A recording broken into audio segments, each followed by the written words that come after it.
What's good, guys? I'm Planet Rudy, and this is the Bluprint podcast where we're going to be curating culture through conversation. So today we got a special guest for you guys. He's been only making music for 1 year. He's got 2 albums out, multiple singles. He's from Asheville, North Carolina. Let's give a warm welcome to musikmanTP.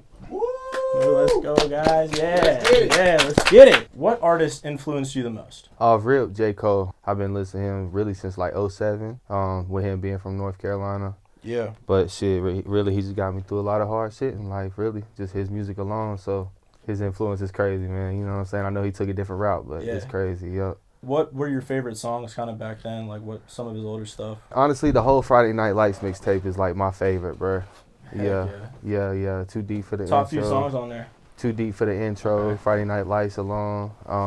I really just mixtape all his stuff he come out with, top to bottom, man. And that's why I respect him so much, you know what I'm saying? Oh, yeah. Just as a person, man, I just feel like I relate to him so much. And yeah, I mean, it's just been a lot of influence there particularly. And got me through a lot of hard shit, really, like I said. So Yeah. I feel that. I feel like a lot of people. not him got alone, that but artist, just off rip, you know what I'm saying? That's the first one that come to mind. What's your most memorable song creation story and what happened? Oh man, a particular song, probably the one I'm gonna perform today, that Yours Truly. I mean, that hits super hard. You know, just anytime I write with emotion, you know, something that hits home and something a lot of other people can relate to. That's the ones I had the most fun with, really. I mean, a particular song, you know, probably Yours Truly if I had to pick one, but just my experience creating music here, man, just over time, it's the journey. I feel like every time I write a song, I get better, you know. Tell me a little bit about that studio session. Man, you know, I was really sick. I had a cold. I was coming off a cold at the time. And I got a different sound. Man, I just remember recording it. I just remember having to having to redo it, man. It was just killing me. But I had to keep redoing it because I was sick. But, man, if I wasn't sick, I would have hit that bitch in one take. I was feeling it. I just remember vibing hard. I actually got a lot of content from that. So yeah, that's great. I got to post that shit, just promoting that new single. So For sure. I got you. What is the biggest challenge you faced as an artist so far in your career in music? Probably just figuring out the game. Man, I've been writing music for a long time. I feel like it ain't too hard to make music, but my boy Audio told me early that shit only 10% of it, you know, coming in the studio, creating it. You know, that talent part is just a small part. The biggest struggle is trying to balance all the content, you know, registering all your songs, you know, getting in, just balancing all your time, managing everything. Figuring out the other side of music, not just the creation process. All the marketing and things you have to do to make sure that, you know, you get paid for what you're doing as an artist. That's facts, Out here doing that. All right, TP, Coke or Pepsi? Coke. Coke. Why? Man, I don't know. One time I did a contest at Wet n Wild when I was young in Florida. Yeah? Shit, I had to guess which was which and shit. I don't know. Since then, I drank Coke. Did you get it right in the contest? Yeah, I got it right. Yeah. Hell yeah. Yeah. Hell yeah. What was your favorite childhood TV show? Man, my childhood TV show. You know what I'm saying? Like shit, like SpongeBob or something like that. Like what were you watching as a kid, bro? What got you excited on Saturday mornings? I watched a lot of sports, but man, cartoon-wise or something, Yeah. like shit, man, I went through all the classics, really, man. You know, the Disney Channel, the Nickelodeon classics. Yeah, like when I was like a young kid, like Disney Channel, it was like The Sweet Life of Zack and Cody. You know what I'm saying? I don't know if you remember that. No, I do remember that. Like Hannah Sweet Life on Deck. Hell yeah, I do remember that. But they you know were always fucking with Mr. Mosby, bro. You remember Carly, Victorious, all that shit? Yeah, I was before that time. True. Yeah. Damn. I was a little before that time.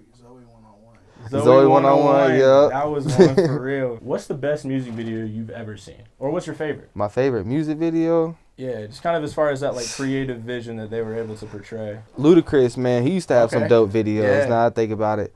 Luda had some dope videos when he had that album with that Roll Out and that Move, Bitch, Get Out My Way. Yeah. I forget. When he had that album, he had some world. crazy visuals, some crazy stuff. So like that was back then too. So you know what I'm saying? That was a little ahead of the time nowadays. So them ones stand out to me if I'm talking about when I used to really sit down and watch videos. Yeah. Yo. If you could get a feature from any artist, dead or alive, who would it be and why? If I could, it would definitely be J. Cole. J. Cole, Yeah. Not only because he the hottest and probably one of the most expensive right now, you know what I'm saying? And he's the GOAT in my eyes. But everyone's got their GOAT. You know what I'm saying? Like, I got my everyone's GOAT. Got their GOAT. Yeah. J. Cole is definitely one of them. Shit, if I could pick an artist back then, I would have to pick, let me see, I'd probably pick like a Nas. That's the type of music I really grew up listening to. But I'd definitely get a feature with Biggie or Pac, you know what I'm saying? That's off real. T.I. He would definitely be one, you know. I got a list of them. Yeah, I got so. you. I got you. Yeah. How do you feel about the fact that 2014 was 10 years ago? How does that make you feel?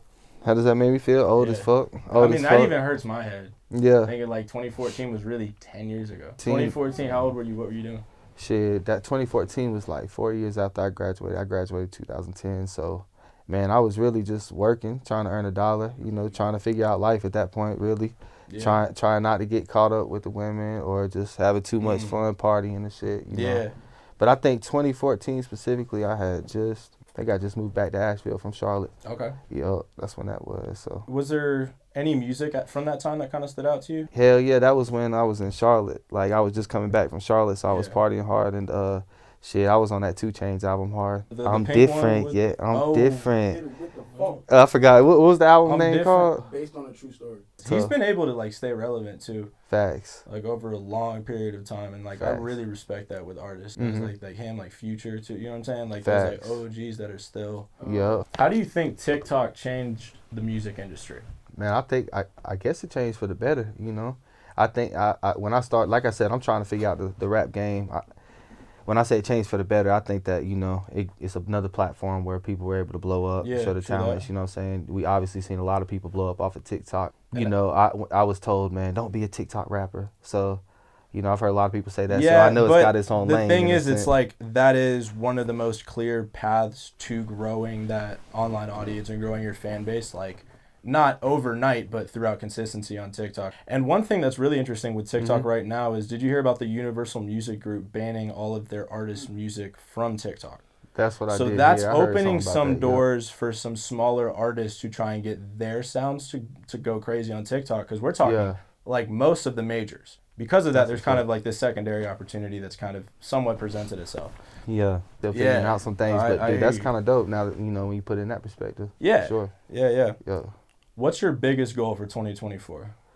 My biggest goal is to gain my followings on all platforms, man. Yeah. You know, I really believe in my. You got a certain number you're like trying to reach, like any like. Yeah.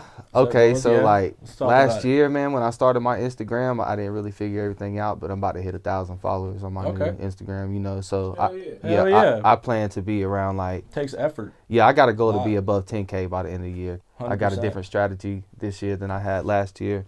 You know, learned a lot in 1 year, you know, with a lot of help from a lot of different people. So Where do you ideally see yourself in about 5 years? 5 years, man. 5 years. So that's 2029. Well, if I'm not blown up by then, I definitely see myself making at least $100,000 a year off my music. 100%. You know what I'm saying? So, especially at the pace that I'm working right now, that's definitely my goal. So that hustler status, bro. Like, you know, once I get there, it's hard work. So I've been there. I'm an entrepreneur, so I know it's a sacrifice first few years.